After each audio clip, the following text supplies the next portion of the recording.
हरि ओम श्री गुरु शरणम श्री गुरु चरण कमलेभ्यो नमः। सज्जनों, ज्ञान को और बुद्धि को बढ़ाने का उपाय क्या है?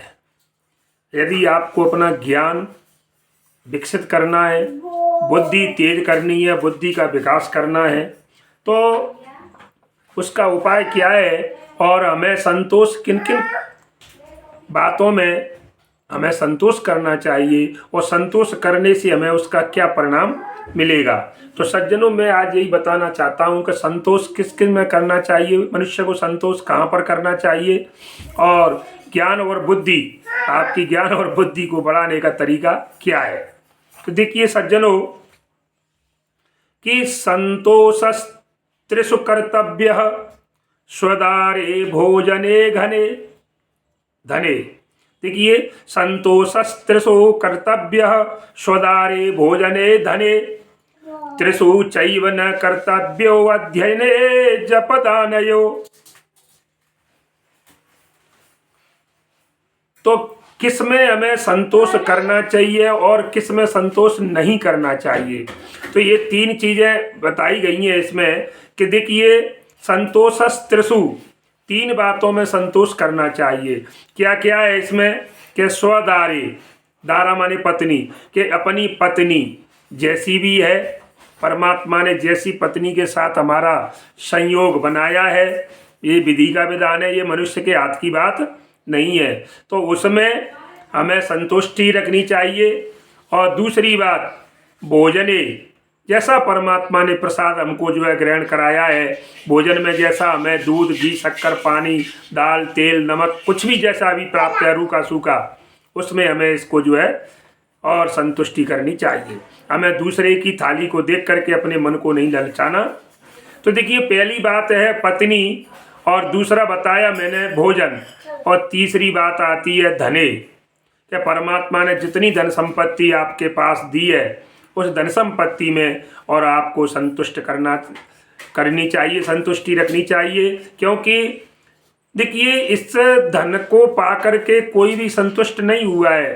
कहते हैं जितना ये आता है ना, उतना ही मन का, आदमी का मन बढ़ता जाता है। एक चीज की पूर्ति होती है, वो दूसरे के लिए और अपने हाथ पैर मारता है। इसलिए बात केवल एक ही है कि हमें इन तीन बातों में और संतोष करना चाहिए। संतोषस्त्रिषु कर्तव्य स्वदारे भोजने धने, अपने भोजन में, अपने धन संपत्ति में और अपनी पत्नी में जाकर के हमें संतुष्टि, जैसा परमात्मा ने दिया है ऐसा भोजन ग्रहण करें।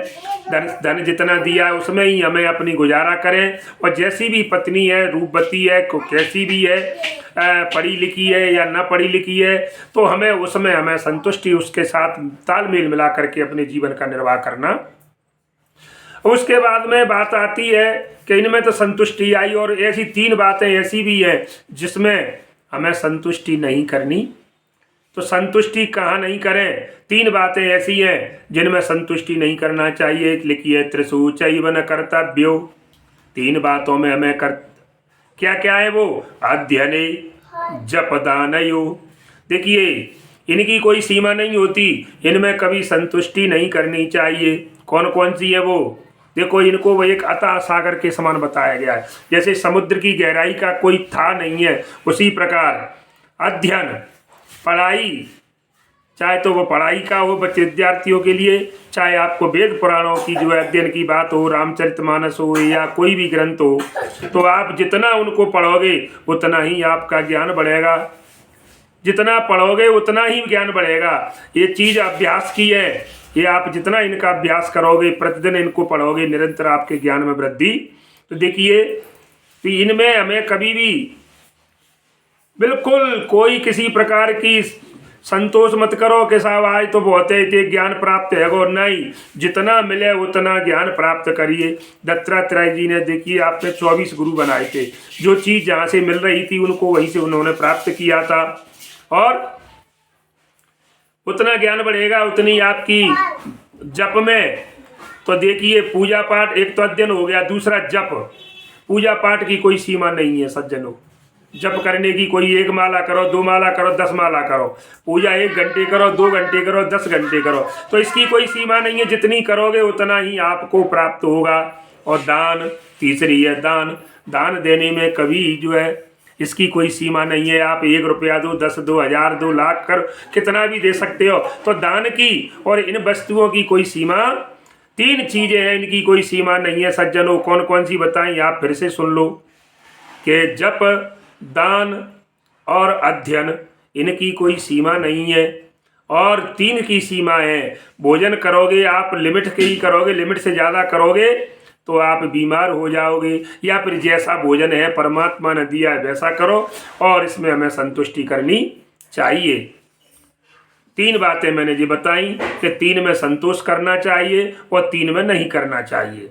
ये 3 इसके बाद में, क्योंकि जो व्यक्ति धैर्यवान और संतोषी होते हैं वो शांत चित्त होते हैं, उनको सुख की प्राप्ति होती है। सज्जनों ध्यान दीजिए, क्योंकि संतोषामृत तृप्ता नाम यत सुखम शांत चेतसाम। देखिए, जो संतोष रूपी अमृत को पान करता है उससे तृप्त हो जाता है। जो धैर्य और संतोष रूपी, जिसने धैर्य को धारण कर लिया और संतोष को धारण कर लिया, या अर्थात संतोष रूपी अमृत का जिसने पान कर लिया ना, उसका मन कभी अशांत नहीं होता सज्जनों। और जब मन अशांत नहीं होगा तो उसे कभी दुख की प्राप्ति नहीं होगी, वो सुख का भागी बनेगा उसका मन। इसीलिए कहा गया है कि हमें अपने मन को इधर उधर नहीं भटकाना चाहिए। और जो अपने मन को इधर उधर भटकाते हैं, न च तद धन लुब्धा नामितश्चेतश्च धावताम। लोभी लालची स्वार्थी जो लोग होते हैं, अपने मन को इधर उधर भटकाते हैं, उनको जीवन में कभी सुख शांति प्राप्त नहीं होती। तो सज्जनों, ये इसलिए हमें पढ़ तो हम लेते हैं, उपदेश हम दूसरों को दे देते हैं कि पर उपदेश कुशल बहु तेरे, जे आचरण ते नर न घनेरे। लेकिन उपदेश तो हम देते हैं, लेकिन खुद पे हम कंट्रोल नहीं कर पाते। लेकिन हमें, यदि हम वेदों का अध्ययन कर रहे हैं तो उनके अनुसार हमें थोड़ा उनका अनुकरण भी करना चाहिए और उन पर चलना भी चाहिए। सज्जनों, एक छोटा सा प्रसंग था, मैंने आपके प्रति इसको जो है वर्णन किया। इसी के साथ जय श्री राम, जय हनुमान।